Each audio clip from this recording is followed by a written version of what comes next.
সবাই ভালো আছো? জি স্যার।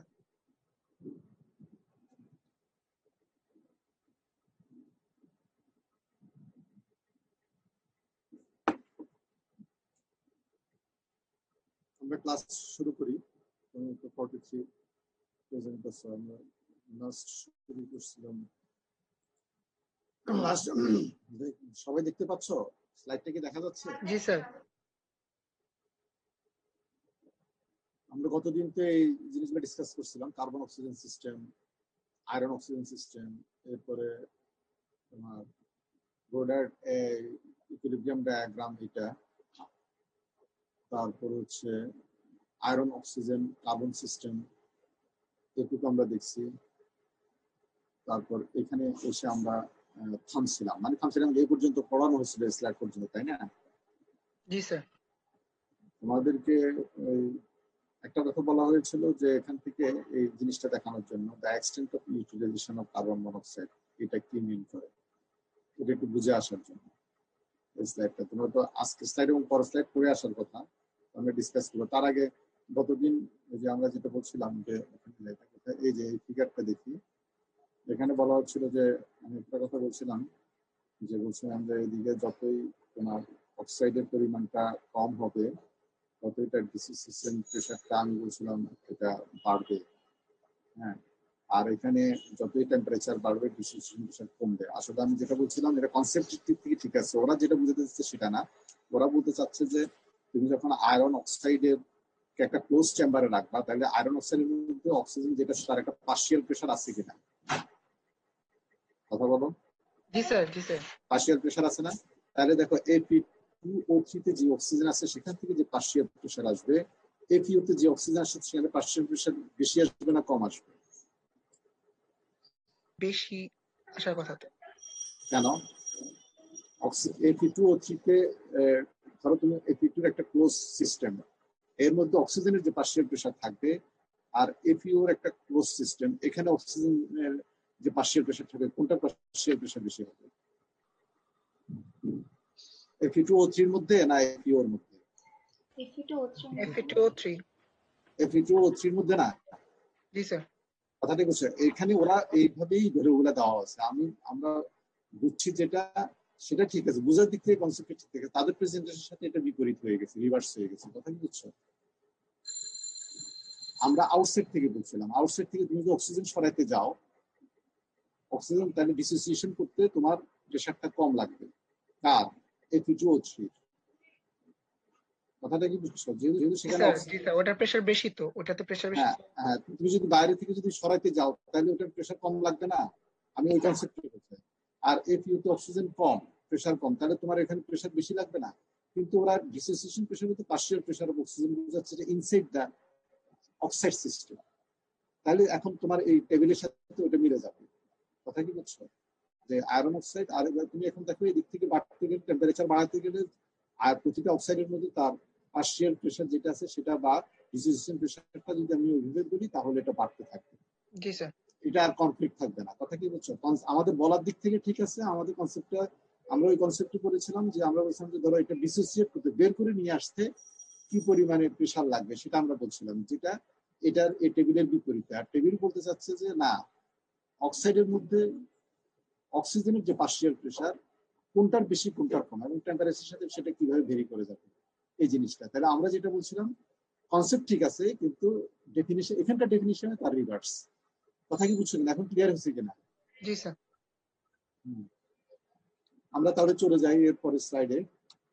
তোমরা এটা বুঝছো নিশ্চয়ই এগুলা। এখন আমি যে কথাটা বলছিলাম যে এই ফিগারটা একটা ইম্পর্টেন্ট ফিগার, তোমরা এই ফিগারটা বুঝছো নিশ্চয়ই, তাই না? এখানে এই যে নিচের লাইন যেটা, এটা হচ্ছে যে Fe3O4 থেকে, অর্থাৎ ম্যাগনেটাইট থেকে অক্সাইডে কনভার্ট হওয়ার ইকুইলিব্রিয়াম লাইন। হ্যাঁ, এটা একটা এন্ডোথার্মিক, তাই না? আর উপরের দিকে আমরা বলছিলাম যে এটা কি এক্সোথার্মিক। আর মাঝখানে কি? মাঝখানে হচ্ছে যে Fe3O4 থেকে FeO হতে গেলে তখন এই অক্সিজেনের আস্তে আস্তে এই অক্সিজেন গুলা ডিরেক্টলি তোমার 23.2 আসার আগে এই 23.6 এর জন্য এই থার্মাল কার্ভ, 24 এর জন্য, 25 এর জন্য, যাই হোক না কেন, এখন যেটা কথা আলাদা হলো যে ইকুইলিব্রিয়াম কনসেন্ট্রেশন যদি পেতে যায়, এখানে যেটা বলা হচ্ছে যে তুমি যে 900 ডিগ্রি এরকম একটা লাইনে যাও, তাহলে যেটা বলা হচ্ছে যে কার্বন মনোক্সাইড কতটুকু প্রয়োজন হচ্ছে দেখো এখানে, বলো তোমরা ফিগার দেখে। 20%। 20%। হ্যাঁ 20। 20%, তাই না? জি স্যার 20। এখানে কি কতটুকু আসছে? 20%, তাই না? আর তুমি যদি এখানে যাও, উপরে যাও, এটার জন্য 900 তুমি কত, এটা কত 70% আসে না কার্বন মনোক্সাইড? জি স্যার। হ্যাঁ, তার মানে কি দাঁড়াচ্ছে, এটা দাঁড়াচ্ছে যে তোমার এটা দিয়ে 20% কার্বন মনোক্সাইড 20%, এটা বোঝাতে চাচ্ছে যে the gaseous phase must have a ratio of greater than carbon monoxide to carbon dioxide 20/80। কোথেকে আসলো? টোটাল যদি 100 ধরো, 20 যদি তোমার যদি কার্বন মনোক্সাইড হয়, বাকি 80 হলো হচ্ছে CO2। এই কার্বন ডাইঅক্সাইড, তাই না?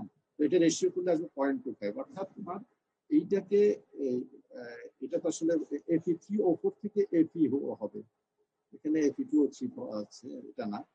Fe3O4 থেকে যদি Fe যদি করো, তাহলে তোমার যেটা আসবে 0.25 এর উপরে থাকতে হবে এই carbon monoxide to carbon dioxide ratio. Similarly তুমি যদি FeO থেকে Fe করতে চাও, এটার জন্য এটা 70% এর উপর থাকতে হবে, 70% না সরি 70/32.3 এর উপর থাকতে হবে তোমার এই কার্বন মনোক্সাইডের রেশিও। এটা একটু মাথায় রাখো, কথা কি বুঝছো? জি স্যার। অর্থাৎ তোমার যদি এখন যদি এই 2.3 নিচে যদি কার্বন মনোক্সাইডের রেশিও থাকে, তাহলে এটা আয়রন অক্সাইড থেকে আয়রনে কনভার্ট হবে না, করতে পারবে না। এইটুকু হচ্ছে যে কথা। এরপরে আসো, এই জিনিসটা তোমরা বুঝছো কিনা, তোমরা কি কেউ কি দেখে আসতে পারছি না? এটা যেটা আমি গতদিন বলছিলাম একটু দেখে আসবে, বলো। কেউ কি দেখার সুযোগ হয়েছিল? এটা বুঝছো? বুঝি নাই, দেখছিলাম কিন্তু বুঝতে স্যার পারি। দেখছি কিন্তু মানে আচ্ছা, তাহলে আমি এক্সপ্লেন করে দিই একটু। আমি এটা এক্সপ্লেন করি। এখানে দেখো,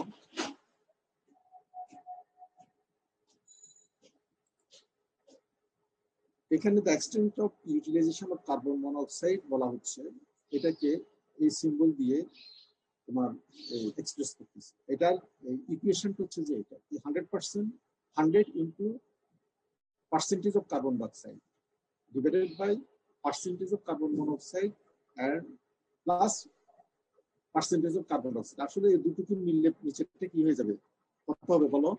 100। 100 হবে। আর উপরে কার্বন ডাইঅক্সাইডটা কি থাকবে, যেটা কার্বন ডাইঅক্সাইডের পার্সেন্টেজ। এখন তুমি যদি আসো, তাহলে যদি ক্যালকুলেশন করতে, আর এখানে কত আছে, এখানে 100, তাই না? এখন তুমি যদি চিন্তা করো যে Fe, এই যে আগের ফিগারে যদি চিন্তা করো, তাহলে সেখানে তোমার এই এক্সট্রেমটা বের করতে পারবা। যেমন এখানে 20% কার্বন মনোক্সাইড, তাহলে কার্বন ডাইঅক্সাইডের পরিমাণ কত তাড়াতাড়ি বলো? 80%। 80%। তাহলে তুমি ইকুয়েশনে বসাও, এখানে হচ্ছে যে 80%, ছেলে যদি 80%, অর্থাৎ তোমার extent of utilization of carbon monoxide for Fe3O4 to FeO হচ্ছে কত? 80%। এই যে এখানে যেটা আসলে 80%। ঠিক একইভাবে FeO থেকে ওস্টাইড থেকে আয়রনের জন্য তোমার কার্বন ডাইঅক্সাইড কত ছিল? 70, কার্বন মনোক্সাইড ছিল কত? 70%। 70। তাহলে কার্বন ডাইঅক্সাইড কত? 30%। তাহলে তুমি এখানে 30 বসিয়ে দাও, এই যে এই জায়গাটাতে 30% বসাও, আর বাকি তো 100 ক্যান্সেল হয়ে যাবে, 30%। তার মানে তোমার স্টেট থেকে তোমার যদি এই কি বলে আয়রনে তুমি যখন তুমি কনভার্ট করতে যাবা, তাহলে তার extent of utilization of carbon monoxide হবে 30%। কথা কি বুঝছো কিনা? এখন বুঝছো এটা এক্সটেন্ট অফ ইউটিলাইজেশন? জি স্যার। ক্লিয়ার কিনা এটা? জি স্যার। তার মানে তোমার extent of utilization of carbon monoxide যেটা বোঝাতে যাচ্ছে, সেটা তুমি যখন করবা, তা যেটা করবা ধরো 80% তোমার তখন কার্বন মনোক্সাইড যে পোর্শনটা আছে সেটা তুমি ইউজ করতে পারবা, মানে ফিজিক্যাল মিনিং যেটা, ওটার দিকে না যাও। এখন তোমরা শুধু এইটুকু মনে রাখো এটা কেন লাগতে প্রয়োজন হবে? এখন আসলে দেখো পরের যে complete reduction of 1 mole of strain to iron, তাহলে তোমার কতটুকু প্রয়োজন হবে? 100 ডিভাইডেড বাই 30। এই যে তুমি extent of utilization of carbon monoxide বের করছো না, কত 30 পেছো না? জি তাহলে স্যার 100 ডিভাইডেড বাই 30 করলে কত আসবে? 3.3 মোলস। অর্থাৎ তোমার 1 মোল ওস্টাইড থেকে আয়রনে কনভার্ট করতে গেলে তোমার 3.3 মোলস অফ কার্বন মনোক্সাইড প্রয়োজন হবে। ঠিক একইভাবে তুমি যখন ম্যাগনেট থেকে ওস্টাইড করতে যাবা 1 মোল, তখন তোমার প্রয়োজন হবে 100 divided by 80 1.25 moles of carbon monoxide. এখন কেন বলতেছি এটা প্রয়োজন? এখন তুমি জানো যে এই বেসিক যে রিঅ্যাকশনটা ঘটবে ওস্টাইটের সাথে আয়রন কনভার্সনের জন্য iron oxide plus carbon monoxide, তারপর হচ্ছে কার্বন, আর তোমরা জানো আয়রন অক্সাইড হয়, কার্বন মনোক্সাইড ও কার্বন ডাইঅক্সাইড। ঠিক একইভাবে Fe2O3 Fe3O4 থেকে অর্থাৎ ম্যাগনেটাইট থেকে যখন তোমার ওস্টাইটে কনভার্ট হবে, এটা কার্বন মনোক্সাইড দিয়ে এটা তোমার কি হবে? রিডিউস হবে, এবং সেখানে কার্বন মনোক্সাইড কার্বন ডাইঅক্সাইড হবে। এই যে কত মূল কার্বন ডাইঅক্সাইড প্রয়োজন হবে সেই জিনিসটা তুমি কোথেকে পাবা? এই যে এখান থেকে তুমি পেয়ে গেছো, জি স্যার বুঝছো? জি স্যার এখান থেকে তুমি বসিয়ে দাও। এখানে তো ধরো কথার কথা এটা 2.3 হতে পারতো, এটা তুমি কিভাবে পাবা এই 3.3 ভ্যালুটা? উপরের ভ্যালুটা থেকে হ্যাঁ, এই যে extent of utilization of carbon monoxide থেকে তুমি এটা এইভাবে করে বের করে এই ইকুয়েশনটা ব্যালেন্স করবে। এখান থেকে তখন তোমার কতটুকু কার্বন মনোক্সাইড, কত মোল কার্বন মনোক্সাইড তোমার প্রয়োজন হবে ফর দ্য তোমার কি বলে reduction of iron oxide to metallic iron, মানে ওস্টাইট থেকে আয়রনে কনভার্ট করতে। ঠিক একইভাবে ম্যাগনেটাইট থেকে তুমি যখন ওস্টাইটে যাবা তখন কত পরিমাণ লাগবে? 1.25। এটা হচ্ছে যে বেসিক। এটা আনার জন্যই তোমার extent of utilization carbon monoxide আছে, এবং এটা তুমি কোথেকে পাইছো? ইকুইলিব্রিয়াম ডায়াগ্রাম থেকে, এখান থেকে তুমি এখান থেকে নিয়ে আসছো। তাহলে তোমাদেরকে যদি এখন জিজ্ঞাসা করা হয় একটা, আমি যদি এখন যদি কথা বলি যে 1000 ডিগ্রিতে, হ্যাঁ, তোমার কত, তুমি ইকুয়েশনটা ব্যালেন্স করো, তুমি পারবা না এটা? ওই ডায়াগ্রামটা যদি দেওয়া থাকে, জি স্যার ওই ডায়াগ্রাম থেকে ওই কার্বন মনোক্সাইড হ্যাঁ, আর ডাইঅক্সাইডের পরিমাণটা নির্ণয় করে পরে দেন এই সূত্র ইউজ করে করা লাগবে। তখন হ্যাঁ, মানে তখন কি 3.3 থাকবে? যদি আমি যদি 1000 বলি, না স্যার এই যে চেঞ্জ হবে 1000, কিছুটা চেঞ্জ হবে। তাই না? আবার যদি 800 বলি তখনও চেঞ্জ হবে না? তাহলে স্যার আমি তো ডায়াগ্রামটা দিয়ে দিলাম, ডায়াগ্রামটা দিয়ে তোমাদেরকে বললাম যে তোমরা এখান থেকে এই ওস্টাইট এবং কি বলে ওস্টাইট থেকে মেটালিক আয়রন এবং ম্যাগনেটাইট থেকে ওস্টাইট হওয়ার যে তোমার কার্বন মনোক্সাইড প্রয়োজন হবে তাই ইকুয়েশনের মাধ্যমে দেখাও। তাহলে তোমরা কি বের করতে পারবা না এখন? জি স্যার পারবো। হ্যাঁ, এই প্রসিডিউর হচ্ছে এটা। তুমি ডায়াগ্রাম থেকে চলে আসবে কার্বন মনোক্সাইড, তারপর তুমি এই যে এইটা বের করে ফেলবা, এটা বের করে তারপর সিম্পল, খুবই সিম্পল, তারপর তুমি এখানে ব্যালেন্স করে ফেলবা, ইকুয়েশন ব্যালেন্স করে ফেলবা। ঠিক আছে? এই গেল এইটা। এইখান থেকে কি ইম্পর্টেন্ট ইনফরমেশন তোমরা পেলা। এরপরে এইখানে একটা টেবিল দেখানো হচ্ছে। এই টেবিল থেকে যেটা দেখানোর চেষ্টা করতেছে যে এখানে আয়রন অক্সাইড দেখো, এটা ওস্টাইট, ম্যাগনেটাইট, হ্যামাটাইট। এটা এটা মোলস ওয়েট এখানে দেখানো হলো, আর এখানে আয়রন এবং অক্সিজেনের পরিমাণটা, ওয়েট পার্সেন্টটা কত দেখেন। আর এদের ধরো হিট অফ ফরমেশন যেটা তোমরা যেটা বলো, এখানে আয়রন অক্সাইড থেকে আয়রনে কনভার্ট হতে গেলে কি পরিমাণ, কোন কত টেম্পারেচারে কত, জিনিসটা দেখানো হলো। আর এইখান থেকে তুমি যেটা পাবা, আরেকটা ডেটা তোমাদেরকে দেওয়া হলো যে 1000 কেজি আয়রন যদি হ্যামাটাইট থেকে পেতে চাও, অর্থাৎ Fe2O3 থেকে পেতে চাও, এটা থেকে পেতে চাও, কি পরিমাণে অক্সিজেন তোমার প্রয়োজন হবে। হ্যাঁ, এটা এইভাবে তোমার এখান থেকে ক্যালকুলেশন করে হবে। টোটাল 430 কেজি, হ্যাঁ, অক্সিজেন তোমার কি আসবে, বের হয়ে আসবে তুমি যদি Fe2O3 থেকে তুমি আয়রনে কনভার্ট করো। কথা কি বুঝছো কিনা? কত জন্য? 1000 কেজি আয়রনের জন্য। এখানে তোমাদের যে স্লাইড দেওয়া আছে সেখানে একটু ভুল আছে, এখানে 402 কেজি বলা আছে, এটা 430 হবে, 430, এটা কারেকশন করে নিও। এরপরে দেখো যে total gas requirement for 100% indirect reduction এর জন্য যেটা বলা হচ্ছে যে এটা একটা একটা দেখো এখানে এই ইকুয়েশনের সাথে যেটা করলো যে টোটাল এই যে 3 টাইমস এখানে দিয়ে দিল, এখানে 3 দিয়ে এই ইকুয়েশনটা দিল। এটা জাস্ট তোমাদের ইনফরমেশনের জন্য, এটা পরে কাজে লাগতেও পারে। এখন আমরা চলে আসি আয়রন অক্সিজেন হাইড্রোজেন সিস্টেম। এই সিস্টেম সম্পর্কে তোমরা কে বলবা? বলো একজন। না আমি জিজ্ঞেস করবো? এটা সহজ। আগেরটা বুঝে থাকলে তুমি যদি আয়রন, অক্সিজেন, কার্বনটা বুঝে থাকো তাহলে এটা সহজ না?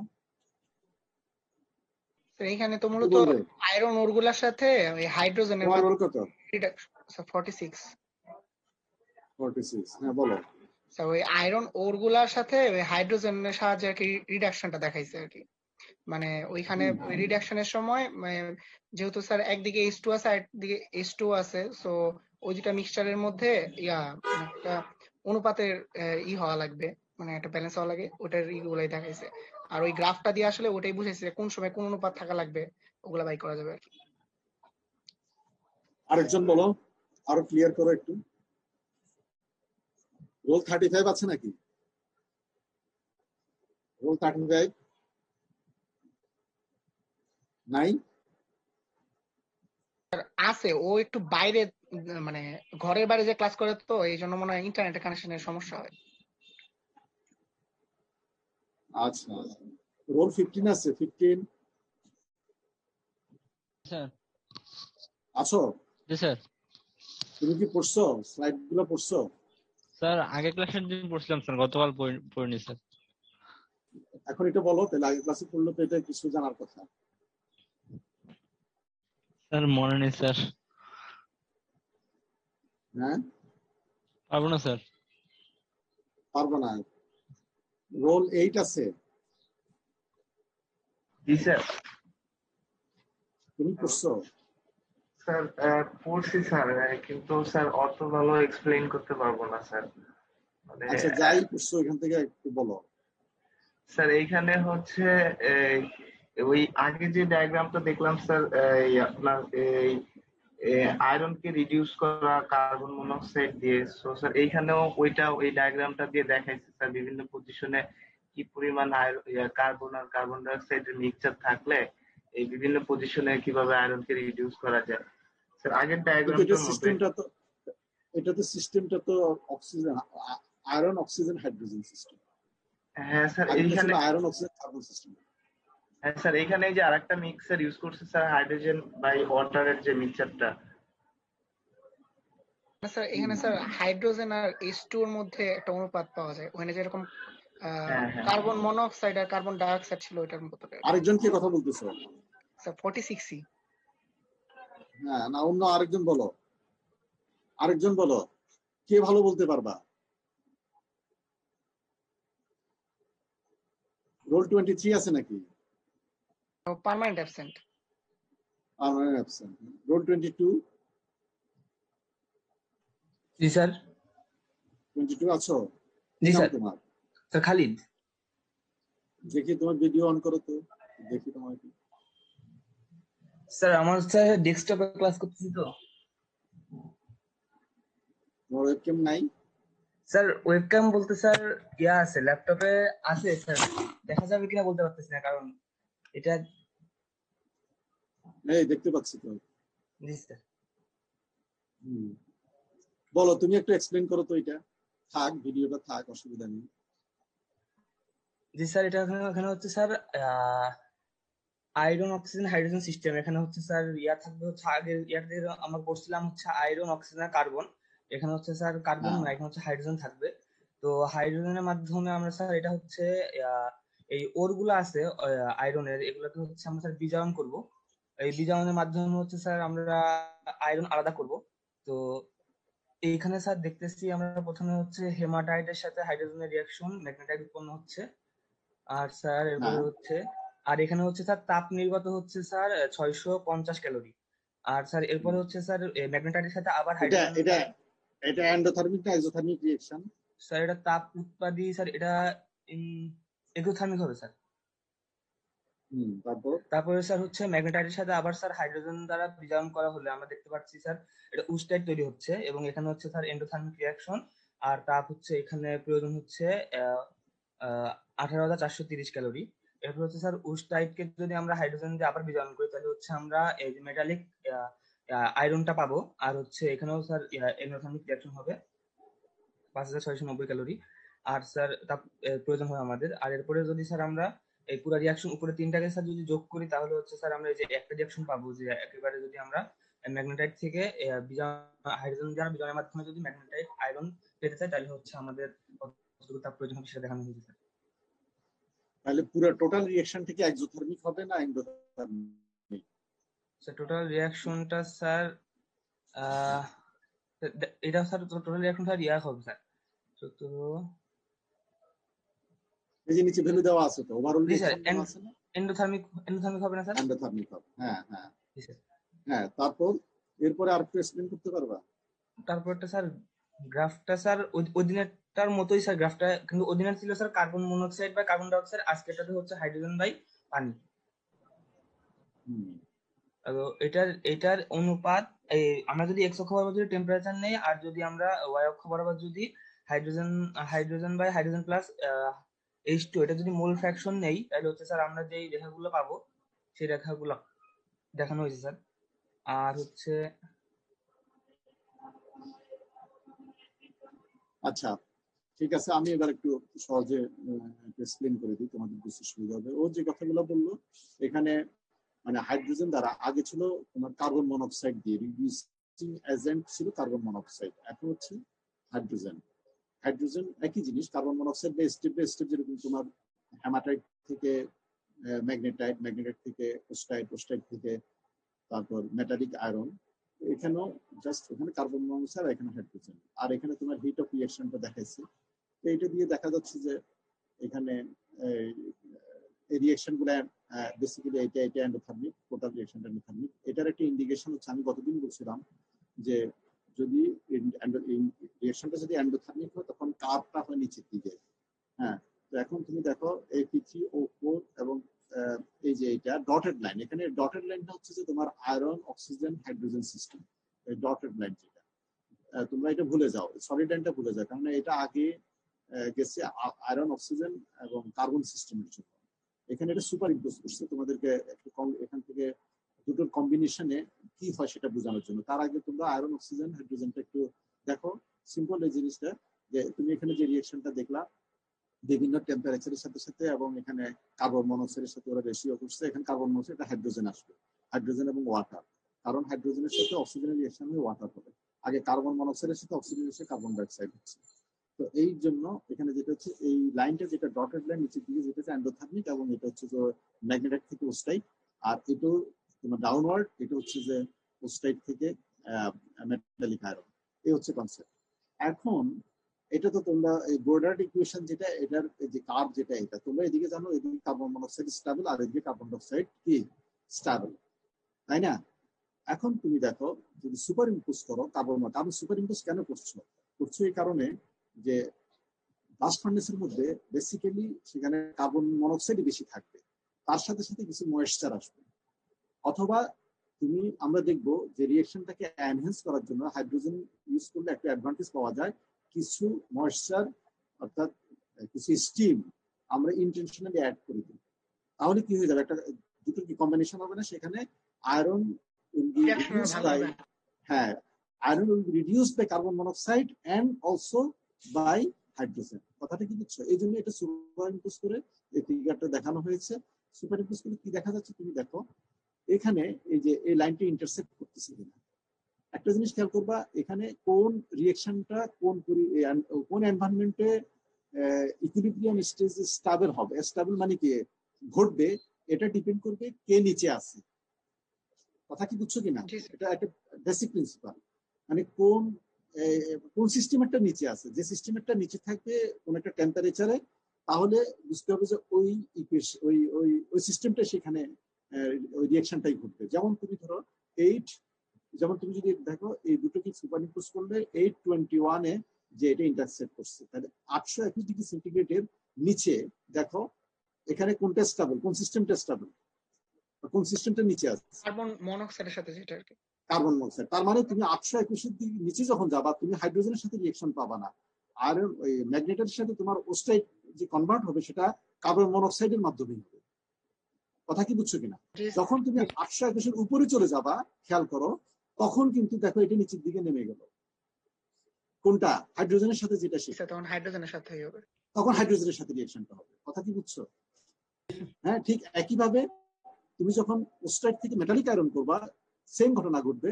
যখন 820 এর কম টেম্পারেচার হবে, তখন এই wustite will be reduced by carbon monoxide, and above the 821 degree centigrade, then wustite will be reduced by কি হাইড্রোজেন। কথা কি বুঝছো কিনা, ক্লিয়ার কিনা?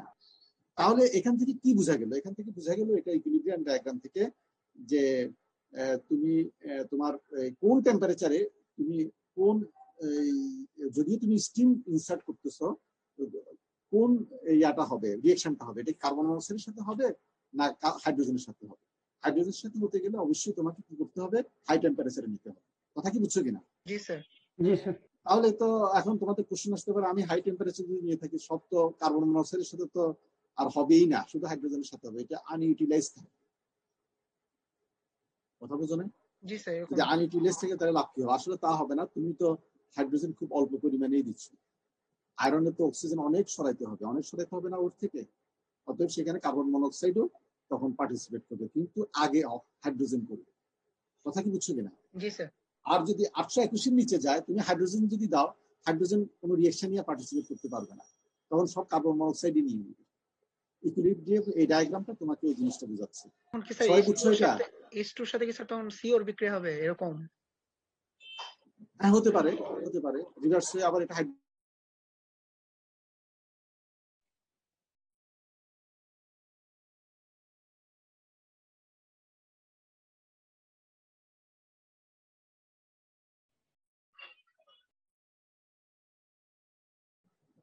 আমার কথা শুনতে পাচ্ছ? জি স্যার, মাঝখানে কাটা গেছিল। আমার কথা শুনতে পাচ্ছ? হ্যাঁ মাঝখানে হ্যাঁ, মাঝখানে তেমন একটা কিছু বলিনি। তাহলে আমরা দেখো, এখন আমরা যেটা আসবো রিজ ডায়াগ্রাম। এই রিজ ডায়াগ্রামটা সম্পর্কে কে পড়েছো? জি স্যার পড়ছে। তুমি কত, রোল নাম্বার কত? 46। হ্যাঁ 46। 46 ছাড়া আর কে পড়েছো? পড়ছি হ্যাঁ, কত স্যার? রোল নাম্বার বলো। 37 পড়ছো? জি স্যার। কি নাম তোমার? দেখি, তুমি ভিডিওটা অন করে একটু দেখি। স্যার শাহরিয়ার। সামনাসামনি হলে লাগতো না। হ্যাঁ, ওই তোমার ভিডিও অন করা যাবে না? স্যার পড়ছি। পড়ছো? হ্যাঁ, তো তুমি কি একটু এক্সপ্লেইন করতে পারবা? জি স্যার। বলো তাহলে। স্যার রিজ ডায়াগ্রাম মেইনলি এখানে অক্সিজেন ব্যালেন্স করা হয়েছে, অর্থাৎ এই সিস্টেমে কি পরিমাণ অক্সিজেন ইনপুট যাচ্ছে আর কি পরিমাণ। আচ্ছা, আমি একটা কথা শোনো, একটু থামো, আমি আর একটু এটার ব্যাকগ্রাউন্ডটা বলি।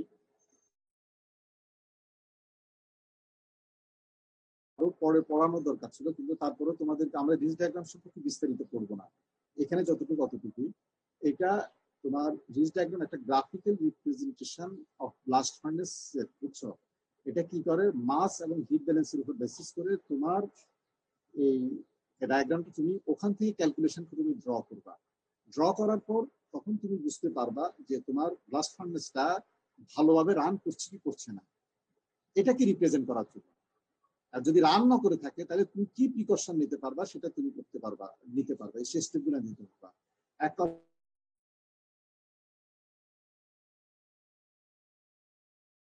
হিট ক্যালকুলেশন মাধ্যমে রিজ ডায়াগ্রামটা ড্র করবা, ড্র করার পর বুঝতে পারবে তোমার অবস্থানটা কি। এরপরে তুমি ইনপুট জিনিস চেঞ্জ করে, এরপরে তুমি ইনপুট আর যে জিনিসগুলো আছে এগুলাকে, চার্জ গুলাকে তুমি চেঞ্জ করে তুমি ব্লাস্ট ফার্নেসের তোমার যে এনভায়রনমেন্ট আছে এটাকে তুমি ভালোভাবে কন্ট্রোল করতে পারবে। অতএব এই সেদিক থেকে ইম্পর্টেন্ট ডায়াগ্রাম, কিন্তু এটাকে পুরোপুরি ড্র করে করতে গেলে তখন আমাদের যে ক্যালকুলেশন আমরা পরে করব, তোমার বিভিন্ন ধরনের ওই যে ধরো র মেটেরিয়ালস এর কম্পোজিশন দিয়ে দিব, এদিকে এয়ারের কম্পোজিশন, এগুলা কোকের কম্পোজিশন দিব, তখন তোমাদেরকে আমরা এটা প্রবলেম গুলা করাবো।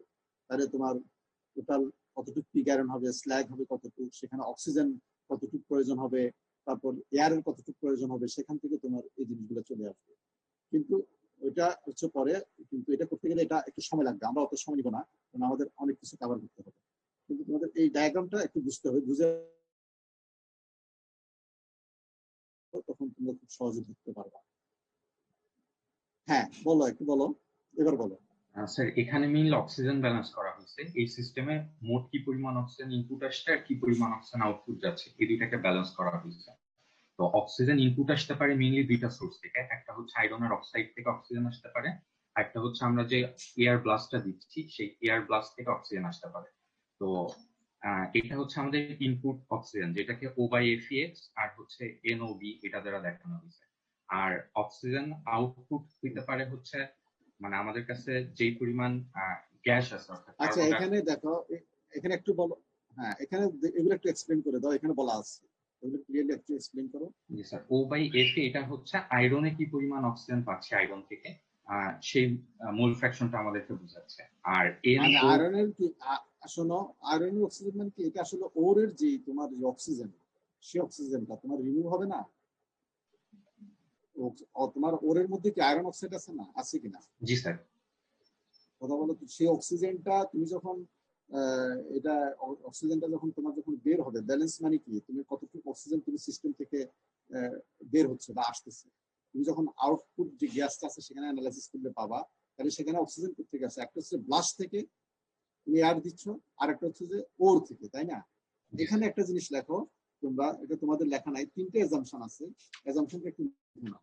সেই এজাম্পশনটা হচ্ছে যে এখানে অ্যাজাম্পশন হচ্ছে তোমার হাইড্রোজেন যে রিঅ্যাকশন হবে সেটাকে এই রিচ ডায়াগ্রামের ক্ষেত্রে এটা এটা এটা ইগনোর করতে হবে, বুঝছো? কি করতে হবে, হাইড্রোজেন দিয়ে আমরা অল্প আগে যেটা দেখলাম, হাইড্রোজেন যে রিঅ্যাকশন হয় আমরা ধরে নিচ্ছি যে এই রিচ ডায়াগ্রামের আমরা যখন কনসিডার করতেছি তখন হাইড্রোজেন দ্বারা কোনো রিডাকশন হচ্ছে না, অর্থাৎ অক্সিজেন হাইড্রোজেনের সাথে কম্বাইন করছে না। আরেকটা হচ্ছে যে কার্বন ধরে নিচ্ছি, কার্বন হট মেটালে যাচ্ছে না, যদিও যাচ্ছে। কি কারণে তোমরা জানো, প্রায় মোর দেন 3.5% উপরে কার্বন থাকে। তো আমরা এখানে ধরে নিচ্ছি যে কার্বন যাচ্ছে না। হ্যাঁ, আরেকটা হচ্ছে যে অ্যাজাম্পশন হচ্ছে আমরা এখানে তোমরা জানো যে মানে সিলিকন ডাইঅক্সাইড মেকানিজম, যে চার্জের সাথে যে তোমরা ওর দিচ্ছ, যে ওরের সাথে তোমরা জানো সিলিকা থাকে, অ্যালুমিনিয়াম থাকে, ম্যাঙ্গানিজ থাকে, এগুলা অক্সাইড হিসেবে থাকে। আমরা ধরে নিচ্ছি যে সেখান থেকে কোনো অক্সিজেন বের হচ্ছে না, অর্থাৎ ওই অক্সাইড গুলা তোমার সরাসরি তোমার ইয়েতে চলে যাচ্ছে, স্ল্যাগ হিসেবে চলে যাচ্ছে। এই তিনটে অ্যাজাম্পশন। তার মানে আসলে কি দাঁড়ালো, এগুলো দিয়ে বলার উদ্দেশ্য হচ্ছে যে তোমার অক্সিজেনটা এখানে আসতেছে মূলত আয়রন থেকে, আর তুমি যে অক্সিজেন ইনপুট দিচ্ছ সেখান থেকে। কথা কি বুঝছো?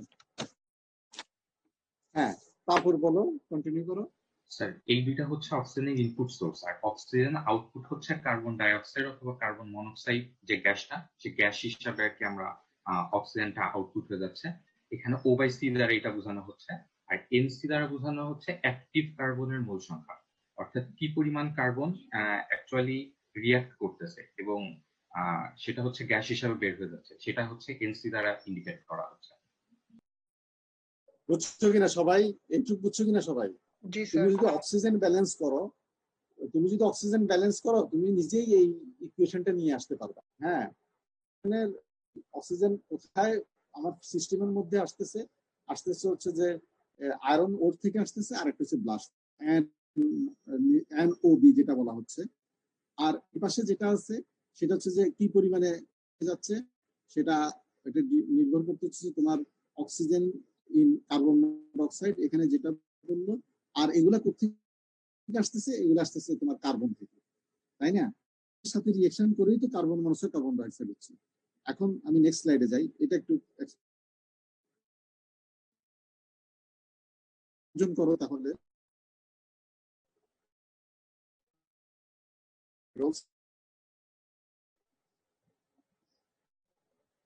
রোল 16 আছে?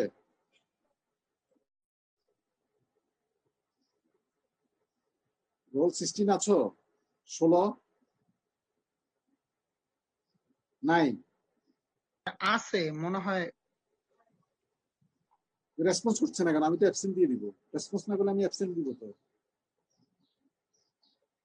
পড়ে আসছো না পড়ছো এটা তো পরের কথা, আগে তো রেসপন্স করতে হবে যে আছি নাই।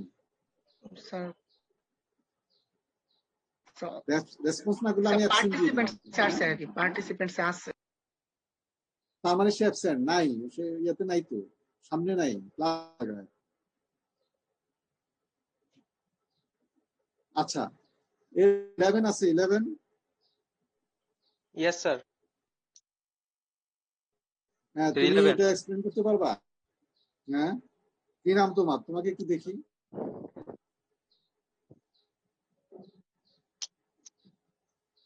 এটা পারবা এক্সপ্লেন করতে? স্যার খুব ভালোভাবে পারবো না স্যার। আচ্ছা, যেটুকু পারো করো, আমরা হেল্প করবো। এখানে হরাইজন্টাল এক্সিস বরাবর স্যার O/C রেশিও নেওয়া হয়েছে। তো স্যার কার্বন মনোঅক্সাইডের O/C রেশিও আসবে 1, এখানে 1 বরাবর একটা পয়েন্ট আসবে, আর কার্বন ডাইঅক্সাইডের জন্য 2 বরাবর একটা পয়েন্ট আসবে। আর স্যার এই ভার্টিক্যাল এক্সিস বরাবর O/Fe রেশিও নেওয়া হয়েছে। আর স্যার এখানে স্লোপটা স্যার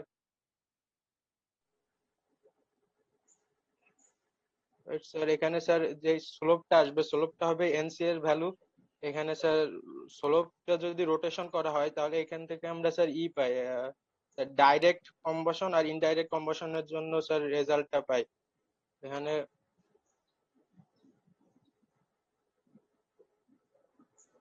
তারপর rotation of the line sir, এখানে যদি লাইনটা রোটেশন করি তাহলে স্যার আমাদের NC এর ভ্যালু কম লাগবে, তখন স্যার গ্লাস ফার্নেসটাকে তখন মোর এফিশিয়েন্ট বলা হবে, কোকের ভ্যালু স্যার কম লাগবে।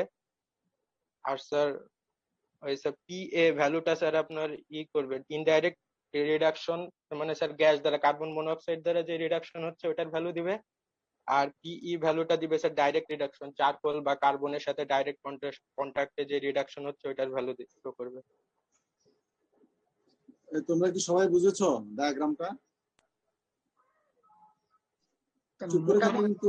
মোটামুটি বুঝছি স্যার। একটা কোশ্চেন আছে স্যার। স্যার এখানে স্যার ওই যে স্লোপটা যেটা বলছে যে একটু রোটেট করলে ওই মানে এফিশিয়েন্ট হয়, এটা একটু একটা বোঝার জিনিস আছে। আর আরেকটা হলো স্যার ওই যে এখানে একটা কথা বলছে যে the negative side of the ordinate below zero represent sources of oxygen. এইটা একটু এই দুটা লাইন যদি একটু বুঝাইতেন।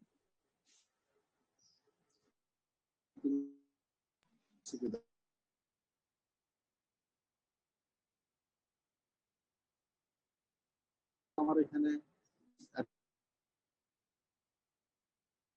1 থেকে 2 ওটাকে বুঝছি, সেজন্য দিয়ে এখানে কার্বন মনোক্সাইড বুঝাবে, আর এদিকে আস্তে কার্বন অক্সিজেন বাড়তে থাকবে, আর এদিকে কার্বন ডাইঅক্সাইড।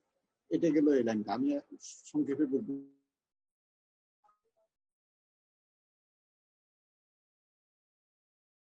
দেখানো হয় এখানে ম্যাক্সিমাম, তোমরা জানো যে এটা 1.5 ধরা হয়। এই যে অক্সিজেন মানে Fe2O3 তে কি পরিমাণে থাকবে, তুমি যে অ্যাটমিক রেশিও করো 1, অক্সিজেন 3, আয়রন কত 2 না? কথা বলো না কেন? কথা বলতেছো না কেন? কথা শুনতে পাচ্ছ আমাকে? আর আপনার কথা কাটে আসছে। প্রথম থেকে আপনার কথা অনেকবার কাটে কাটে আসতেছিল। স্যার একবার শুরু থেকে বুঝাইলে ভালো হয়েছে। এটা তো নেটওয়ার্কের জন্য। আচ্ছা, এখন দেখো আবার একটু বলি। এখানে যেটা বলা হচ্ছে যে অ্যাবসিসে যেটা, সেখানে কার্বন মনোক্সাইড এবং কার্বন ডাইঅক্সাইডের মানে অ্যাটমিক রেশিও হিসেবে অক্সিজেন আর কার্বনের, কার্বন মনোক্সাইডে 1 থাকে, আর এখানে কার্বন ডাইঅক্সাইডে 2 থাকে, 2 অক্সিজেন। এটা হচ্ছে এদিকে। আর তোমার অর্ডিনেট তুমি দেখো এই যে এটা অক্সিজেন আয়রন রেশিও, এটা বুঝাতে চাচ্ছে যে এখানে 1.5 এই জায়গা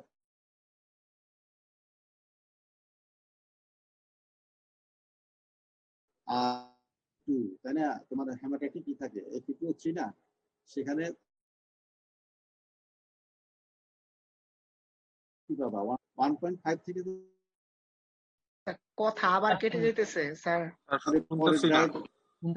কথা বারবার কেটে যাইতেছে, শুনতে পারতেছি না। আচ্ছা, আমি কন্টিনিউ করি। আজকে মনে নেটওয়ার্কের সমস্যা, দরকার হলে আমি এটা ওই রেকর্ডিং হচ্ছে আপলোড দিয়ে দেব। ঠিক আছে? এখানে ধরো 1.5 হচ্ছে যে তোমার ম্যাক্সিমাম Fe2O3 এর জন্য অ্যাটমিক রেশিও। আস্তে আস্তে এটা কমতে থাকবে, নিচের দিকে 0 আসবে। আর এখান থেকে এটা একটা নেগেটিভ পোরশন থাকে। এই নেগেটিভ পোরশনটা কি বলতেছে? The negative side of the ordinate below zero represents the sources of oxygen other than iron oxide. বলা হচ্ছে এখানে ধরো 0 থেকে উপরের দিকে গেলে আয়রন অক্সাইডকে পাচ্ছে। কি হচ্ছে এখানে নিচের দিকে ওস্টাইট, আস্তে আস্তে উপরের দিকে ম্যাগনেটাইট দিকে যখন রিডাকশনটা হবে, এটা হচ্ছে তোমার আয়রন ওর থেকে অক্সিজেনটা বের হবে। কিন্তু এখানে তো জিরো চলে আসলো, তাহলে নিচে যদি তোমার আসে এই নেগেটিভ সাইডে কি আসবে? নেগেটিভ সাইডে তোমার আর আয়রন তো নাই, এখানে তো আয়রন থেকে তো আর পারবে না, তখন অক্সিজেন থেকে আসবে? অক্সিজেন আসবে হচ্ছে তখন ব্লাস্ট থেকে আসবে, তুমি যে এয়ার ব্লাস্ট দিচ্ছ সেই এয়ার ব্লাস্ট থেকে অক্সিজেন আসবে। তার মানে আলটিমেটলি অর্ডিনেটটা বোঝাচ্ছে তোমার অক্সিজেন সোর্স। জিরো থেকে এটুকু হচ্ছে যে আয়রন অক্সাইডটা অক্সিজেন সোর্স হিসেবে কাজ করবে, বিলো জিরো নেগেটিভ সেক্টর হচ্ছে ব্লাস্টটা, এয়ার ব্লাস্টটা তোমার কি করবে? তোমার অক্সিজেন সোর্স হিসেবে কাজ করবে। স্যার এখন জিরোতে কি স্যার তাহলে ওই ওরে জিরো হয়ে গেছে ওটা বুঝাইতেছে? হ্যাঁ হ্যাঁ, ঠিক আছে। এরপর দেখো দা স্লোপ অফ দ্য লাইন, যেটা বলা আগের ইকুয়েশন দাও, এটা কি স্লোপ না? হ্যাঁ, অ্যাক্টিভ কার্বন যেটা বলা হচ্ছে এটাকে অ্যাক্টিভ কার্বন বলা হচ্ছে।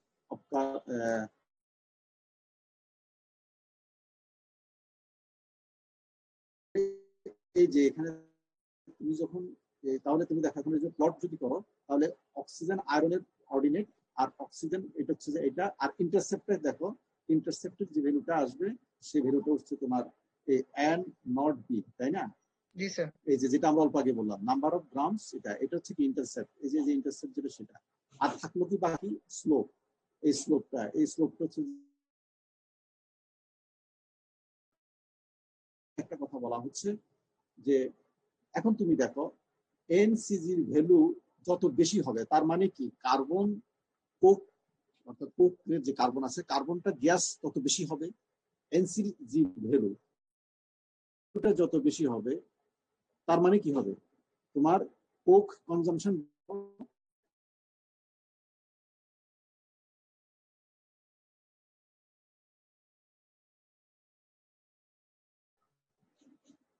তুমি আমার কথা শুনতে পাচ্ছ? না স্যার শুনতে পারিনি মাঝখানে, এখন শুনতে পারছি। এনসিজি ভ্যালু যেটা, এইটা হচ্ছে যে তোমার কোকটা অক্সিজেনের সাথে রিঅ্যাকশন করে কার্বন মনোক্সাইড হবে। তাহলে এখানে এ ভ্যালু জসিমের মধ্যে কোক কনজাম্পশন কি বাড়বে কিনা? এটা বাড়লে বাড়বে। কথা বলো। এটা বাড়লে বাড়বে, এটা বাড়লে বাড়বে। আর এটা কখন বাড়বে? স্লোপের ভ্যালুটা যখন বাড়বে। তোমার এটা যখন দেখো এটা যখন আপওয়ার্ড হবে তখন কিন্তু তোমার এনসিজির ভ্যালুটা বাড়ছে, বাড়ার কারণে তোমার কি হচ্ছে কোক কনজাম্পশন বেড়ে যাচ্ছে। আমরা কখনোই একটা এফিশিয়েন্ট ব্লাস্ট ফার্নেসের জন্য কোক কনজাম্পশন বাড়ুক এটা চাই না।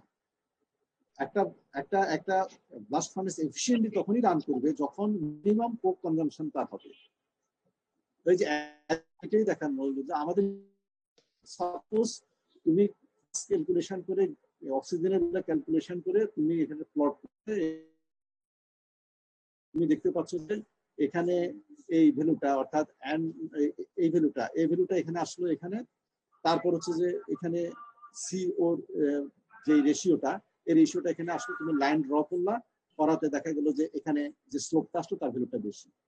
তার মানে বোঝা গেল যে তোমার যে ব্লাস্ট ফার্নেস তুমি ব্যবহার করছো সেখানে কোক কনজাম্পশন বেশি হচ্ছে। তখন তুমি চিন্তা করবা যে এটাকে কিভাবে ডাউনওয়ার্ড করা যায়। কথা কি বুঝছো? তখন তুমি ওইভাবে করে এটাকে কন্ট্রোল করতে পারবে। যে আগে আমরা বলছিলাম যে রিস্ক দিয়ে তুমি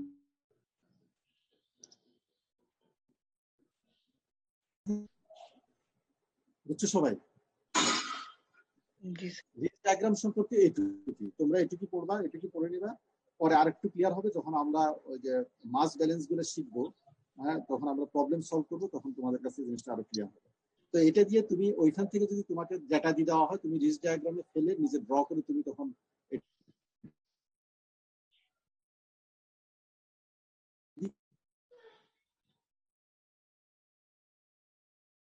কথা আবার কেটে যাইতেছে, শুনতে পারতেছি না।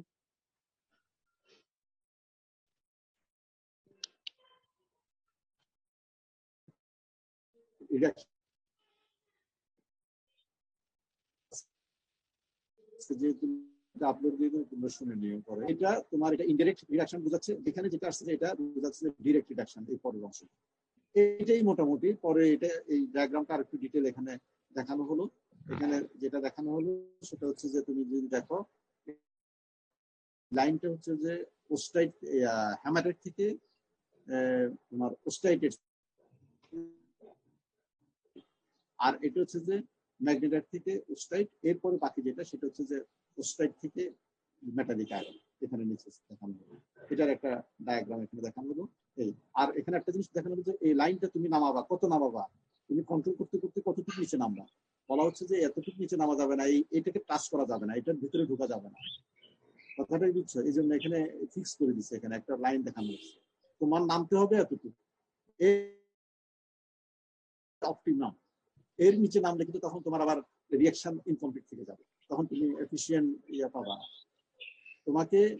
তোমার যদি এটা যদি এরকম আসে, এটাকে তুমি কন্ট্রোল করে এতটুকু পর্যন্ত আসবে। স্যার স্লোপের স্যার অপটিমাম ভ্যালু আছে আর কি, মানে হ্যাঁ, স্লোপের সবকিছু গুলো আছে। হ্যাঁ, এই পর্যন্ত আসতে পারবে, এটা হচ্ছে তার অপটিমাম ভ্যালু, ম্যাক্সিমাম। ঠিক আছে, আমরা তাহলে এখানে এটা শেষ করি। এখন আমরা পরে করি, এটা করলাম, পরের ক্লাসে যাই। আজকে তো আসলে থার্ড ক্লাস হওয়ার কথা ছিল।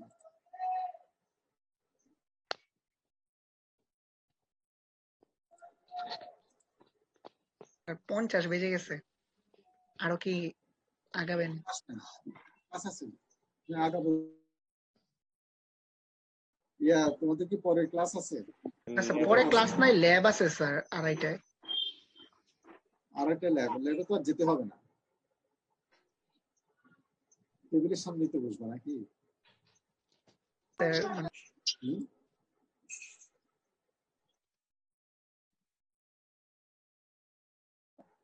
এটা এই স্লাইডটা কি তোমরা পড়ে আসছো? এই লেকচারটা এটা তো পড়া ছিল আজকে। জি স্যার, পড়ছি স্যার।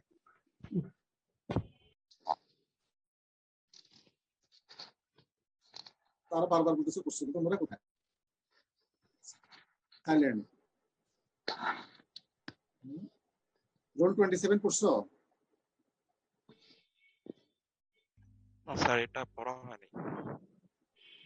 হ্যাঁ, এটা তো পড়া ছিল না, আমি আপলোড দিয়ে দিলেন না, এটা তো আজকের ক্লাস কিন্তু এটাই।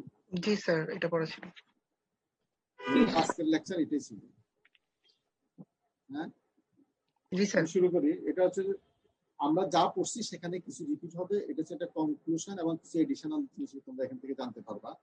এটা হচ্ছে যে physical chemistry of iron making এর এটা 2 নম্বর lecture, thermodynamic fundamentals of reduction process relevant to iron making.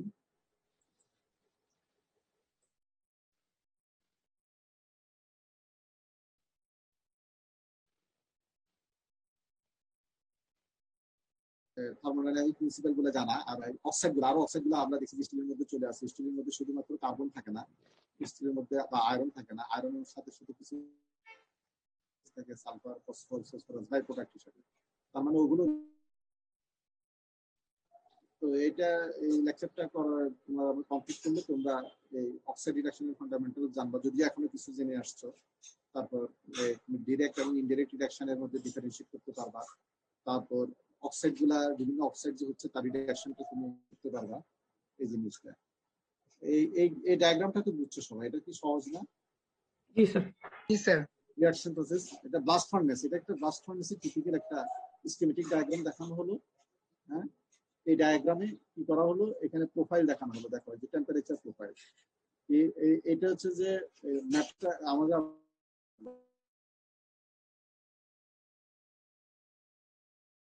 তারপর হচ্ছে তোমার কি বলে এটাকে, স্ল্যাগের জন্য ম্যাগনেসিয়াম, কার্বন সব উপর দিয়ে দেওয়া হয়। দেখো যে উপর দিয়ে দেওয়া হয়, এদিক থেকে নামতে থাকে। আর এদিকে টোয়ার, এই যে এই পাশে টোয়ার থেকে আস্তে আস্তে যত নিচের দিকে নামতে থাকে, দেখো টেম্পারেচার পার্ট বলা হয় প্রায় 2000, এদিকে 1600। এবং 1600 কিন্তু এভাবে না, 1600 প্রোফাইলটা এভাবে থাকে, অর্থাৎ মাঝখানে তোমার টেম্পারেচার বেশি থাকে, এদিকে সাইডে কম থাকে। মানে আমি সাইডে কম থাকে এটা বলতেছি না, একই যে তুমি যদি লাইন টানো, সরি, সাইডে বেশি থাকে, মাঝখানে কম থাকে। এরপরে তুমি এভাবে 1300 প্রোফাইলটা এরকম হবে। এটা তার মানে এটা দিয়ে বোঝা গেল যে তোমার সেন্টারে কি থাকবে, টেম্পারেচার কম থাকবে, সাইডে কি বেশি থাকবে না কম থাকবে? সাইডে কম থাকার কথা না, ভিতরেই তো বেশি থাকার কথা, কারণ রিঅ্যাকশন গুলো ভিতরে হইতেছে। এখানে কি বোঝাচ্ছে, ফিগার থেকে কি বোঝাচ্ছে? স্যার ফিগার থেকে ফিগার থেকে সাইডে হচ্ছে।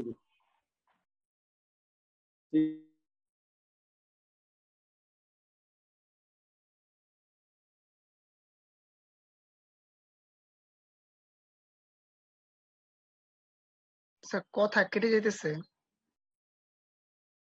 তুমি দেখো যাচ্ছে যে সবচেয়ে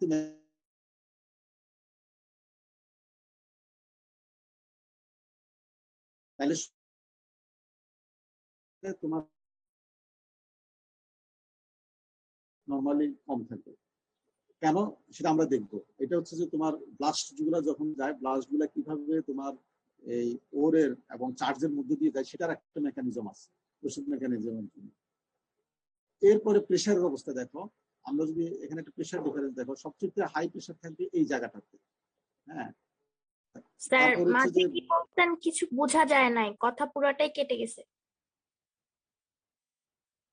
মানে স্যার মানে আপনি থেকে শুনে নিন। তোমার এই যে এখানে হাইটের সাথে সাথে প্রেশার কিভাবে ভেরি করছে, উপরের দিকে ওঠার সাথে সাথে এখানে যত উপরের দিকে উঠছে তার প্রেশার কিভাবে ভেরি করছে এই জিনিসটা দেখাচ্ছে এই ফিগারে। আর এখানে যেটা দেখালো যে কোন জোনে কত টেম্পারেচার, যত উপরের দিকে উঠছে টেম্পারেচারটা ততই কমছে এই জিনিসটা। আর এখানে যেটা সেটা হচ্ছে যে তোমার কার্বন ডাইঅক্সাইড, তোমার কার্বন ডাইঅক্সাইডের সাথে টোটাল কার্বন মনোক্সাইড, কার্বন পুরো সিস্টেমের মধ্যে কার্বন মনোক্সাইডও থাকবে, কার্বন ডাইঅক্সাইড থাকবে, এটা মিলে 100 হবে। তার মধ্যে কার্বন ডাইঅক্সাইড কোথায় বেশি থাকবে শোনো, কার্বন ডাইঅক্সাইড কোথায় বেশি থাকবে, যখন উপরের দিকে গেলে যখন বের হয়ে যাবে তার আগে কিন্তু কার্বন ডাইঅক্সাইড বেশি থাকে, কার্বন মনোক্সাইডের পরিমাণ কম থাকবে। আবার যখন নিচের দিকে আসবে নিচের দিকে কার্বন ডাইঅক্সাইডের পরিমাণ থাকবে, এখানে কার্বন মনোক্সাইড বেশি থাকবে। কার্বন ডাইঅক্সাইড কম থাকা মানে কার্বন মনোক্সাইড। আমার কথা কি বুঝছো? জি স্যার। জি স্যার। হ্যাঁ, জাস্ট এই প্রোফাইলটা দেখাচ্ছে। এই প্রোফাইলটা কি দেখাচ্ছে যে ব্লাস্ট ফার্নেসের হাইটের সাথে সাথে মানে ইনসাইডে টেম্পারেচার কিভাবে ভেরি করছে, হাইটের সাথে সাথে তার টেম্পারেচার টপ থেকে বটমে কিভাবে ভেরি করছে, প্রেসার কিভাবে ভেরি করছে, এবং আরেকটা যেটা হচ্ছে তোমার ভিতরে কার্বন মনোক্সাইড কার্বন ডাইঅক্সাইড গ্যাসের কম্পোজিশনে কি চেঞ্জ হচ্ছে। যতই উপরের দিকে যাচ্ছে ততই তোমার কম্পোজিট কার্বন নিচে কার্বন মনোক্সাইড বেশি থাকবে। এই তো কারণ, এটা তো যৌক্তিক কারণ। হ্যাঁ, যত উপরের দিকে যাবে থেকে কার্বন ডাইঅক্সাইডে কনভার্ট হবে। এই জিনিসটা এখানে যেটা আসছে যে এটা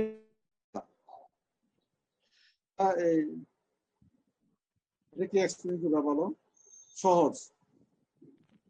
স্যার এখানে হচ্ছে অক্সিডেশন পটেনশিয়াল দেখানো হচ্ছে, তো এখানে আমাদের একটা sir roll 20 sir. Sir continue করব স্যার। এখানে একটা মেটাল অক্সাইড আছে আমাদের MO2, তো এটা আমরা রিডিউস করে মেটাল M ক্রিয়েট করব আর কি। তো এখানে আমরা একটা কোয়ান্টিটি আনতেছি, সেটা হচ্ছে অক্সিজেন পটেনশিয়াল। সেটা হচ্ছে কি এই মানে ইকুয়েশন দেওয়া আছে, ইকুয়েশন দ্বারা প্রকাশ করা হয়েছে। তো রিডিউস করার জন্য আমাদের স্যার একটা এজেন্ট লাগবে, সেটা হচ্ছে আর মানে রিডিউসিং এজেন্ট। তো এখন এই আর দ্বারা রিডিউস করা তখনই যাবে যখন আমাদের ওই MO2 এর অক্সিজেন পটেনশিয়ালটা ওই আর এর চেয়ে বেশি। এটাই হচ্ছে স্যার এই 2 স্লাইড ধরে ব্যাখ্যা করা হয়েছে।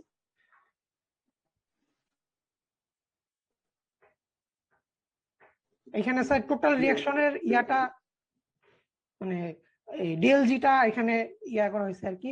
আর এখানে অ্যাক্টিভিটি অফ মেটাল এবং মেটাল অক্সাইড দুইটাই 1 ধরা হয়েছে। সো আলটিমেটলি ডিএলজিটা আসলে আরটি লন ওই পটেনশিয়াল হয়ে যায় স্যার। কি স্যার রিডিউসিং এজেন্ট রিডিউসিং অক্সিজেনটাকে মানে নিজে অক্সিডাইজড হয়ে যাবে স্যার, নিজে অক্সিডাইজড হয়ে MO2 কে রিডিউস করবে আর কি। পাম্প মানে কি, পাম্প মানে যেটা আছে সেটা অক্সিজেনটাকে এখানে অক্সিজেনটাকে এখান থেকে বের করে নিয়ে আসতেছে। জি স্যার। কেমিক্যাল পাম্প এজেন্টটাকে। জি স্যার। পয়েন্ট স্যার কথা শোনা যাচ্ছে না কি স্যার? কথা কেটে আসতেছে তো তাই। পয়েন্ট কি বলতে চাচ্ছে বলো? ও স্যার এখানে এই রিঅ্যাকশনটা স্যার আমরা দুই ভাবে মুভ করতে পারি। একটা হইতে পারে আমরা যদি প্রোডাক্টটা রিমুভ করে নিই তাহলে হচ্ছে আমাদের এই মানে কনস্ট্যান্ট যেটা কেপি সেটা চেঞ্জ হয়ে যাবে। আর অথবা আমরা করতে পারি কি যে টেম্পারেচার বা প্রেসার চেঞ্জ করে এই পুরো কনস্ট্যান্টটাই চেঞ্জ করতে পারি। এভাবে আমরা স্যার এই মানে রিঅ্যাকশনটা শিফট করতে পারি। মানে রিঅ্যাকশনটা হচ্ছে যে রিভার্সিবল রিঅ্যাকশন, তাই না?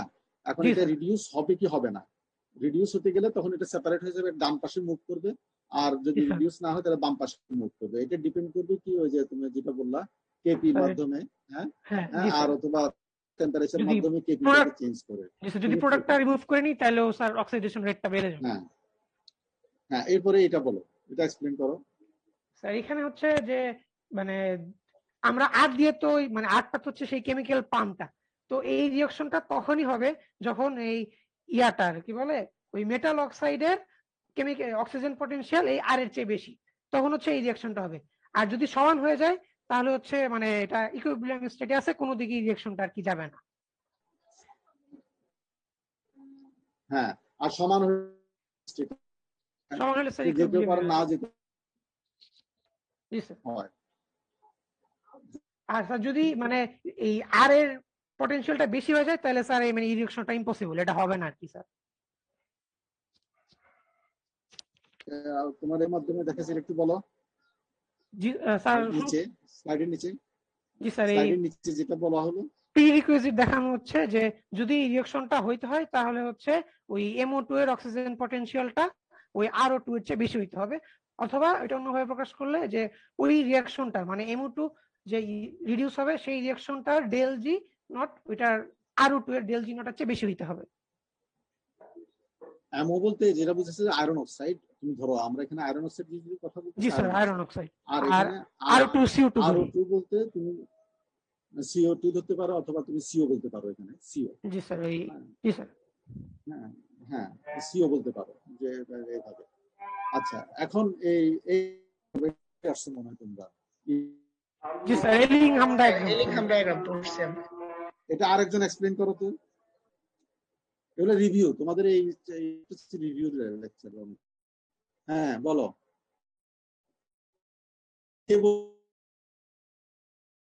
বলো। এলিংহাম ডায়াগ্রামটা হলো স্যার বিভিন্ন টেম্পারেচারে স্যার 46 আজকে বলছো আর না তুমি তো বলছো একবার। জি স্যার বলছি। একজন বলো, বলো জাস্ট একটু বলে যাবা। কে বলবা? রোল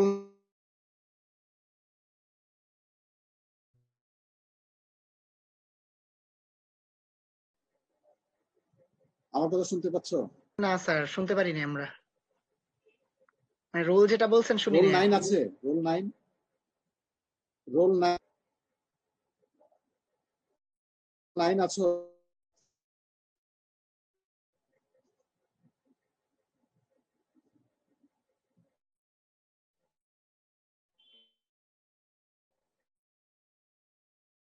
শোনো, 9 আছো নাকি? নাই মনে হয়। আচ্ছা বলো, বলো, স্লাইডটা বলে শেষ করি।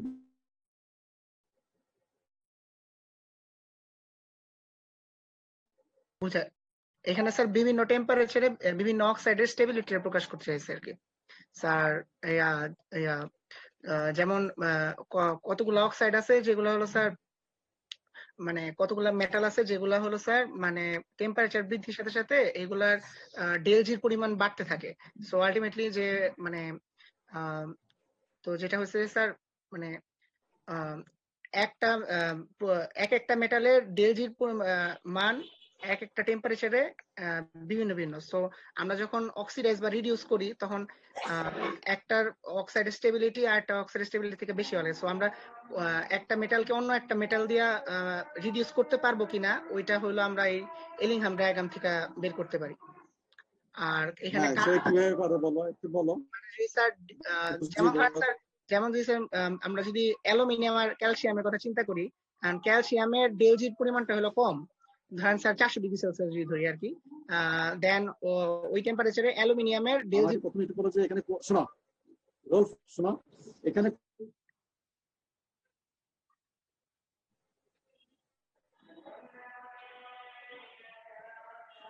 রোল 46। জি স্যার, জি স্যার। হ্যাঁ, এখানে কোন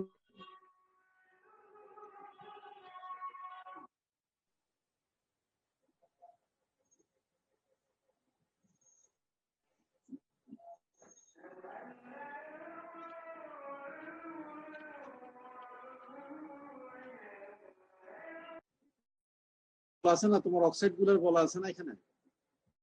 স্যার আমি স্যার কথা শুনতে পারি নাই। বলতেছিলাম যে এখানে কোন পুরো তো একটা চার্ট দেওয়া আছে, অনেকগুলো অক্সাইডের দেওয়া আছে, তাই না? জি স্যার জি স্যার। এখন কোন কোন অক্সাইড গুলো মোর স্টেবল আর কোন অক্সাইড গুলো উপরের গুলো না নিচের গুলা, কোনগুলো স্টেবল বেশি? স্যার নিচের গুলা বেশি স্টেবল, উপরের গুলা একটু কম স্টেবল আর কি।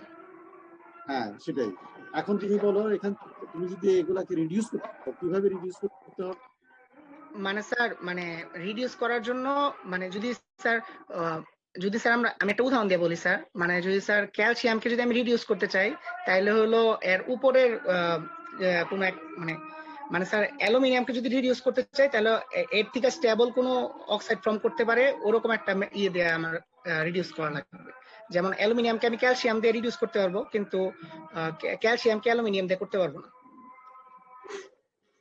এখানে উপরে দেখাও যে উপরে কার্বন, এই জন্য কার্বন মনোক্সাইড, কার্বন ডাইঅক্সাইড, যে কার্বন মনোক্সাইড আমরা চুজ করি কেন?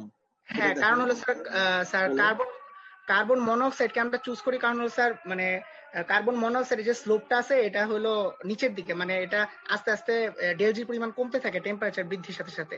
আর আমাদের ম্যাক্সিমাম মেটালেরই হলো টেম্পারেচার বৃদ্ধির সাথে সাথে মানে অক্সাইডের যে ডেলজির পরিমাণটা ওটা বাড়তে থাকে। সো কার্বন মনোক্সাইড দিয়ে আমরা ম্যাক্সিমাম হায়ার টেম্পারেচারে ম্যাক্সিমাম মেটালকেই আমরা মেটাল অক্সাইডকে রিডিউস করে মেটালে পরিণত করতে পারি। স্যার এটা স্লোপটা যে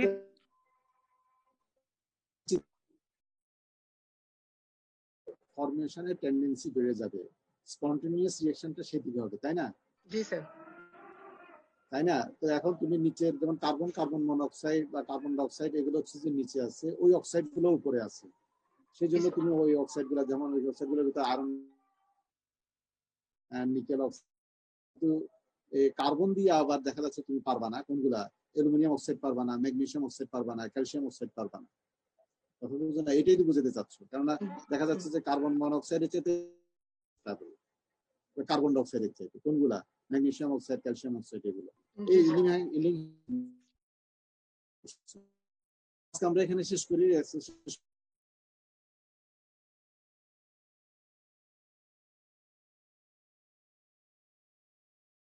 স্যার অ্যাটেন্ডেন্স ঠিক আছে,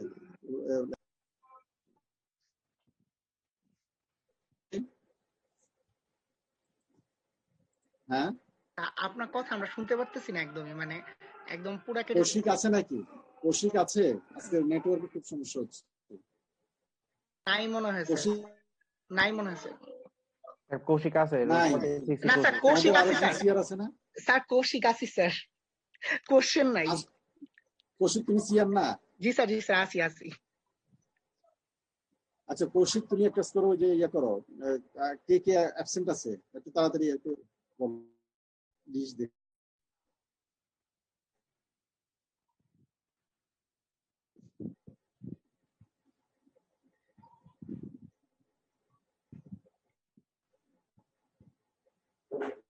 কৌশিক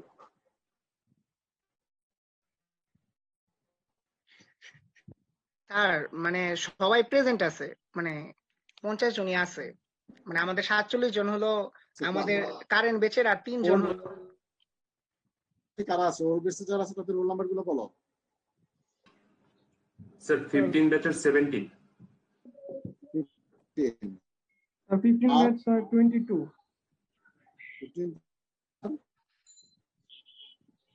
কেউ আছো স্যার 15 ব্যাচ 22। হ্যাঁ লিখলাম তো, আর কেউ আছো? দুইজনের পাইছি, আর কেউ আছো? 32 স্যার, 15 ব্যাচ 32। সবাই যদি টাইমকে আমি ক্লাসে পাইনি, ঠিক আছে। মানে স্যার আমি তো স্যার পার্টিসিপেন্ট লিস্ট দেখে বলতেছি, তো আমার ওটা বলতেছি আর কি। এটা আমার নোটে আছে, আমি তুমি বলছো তোমারটা বলছো, আমি তোমাদেরকে জানালাম আমি 16 এবং 9 ক্লাসে পাইনি। হ্যাঁ 15 ব্যাচের 48।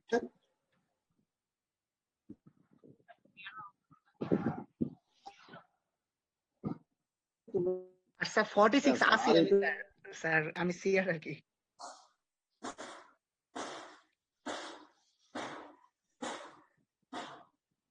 রেগুলার বেসে অ্যাবসেন্ট, কারণ আমি তাদের ক্লাসে পাইনি।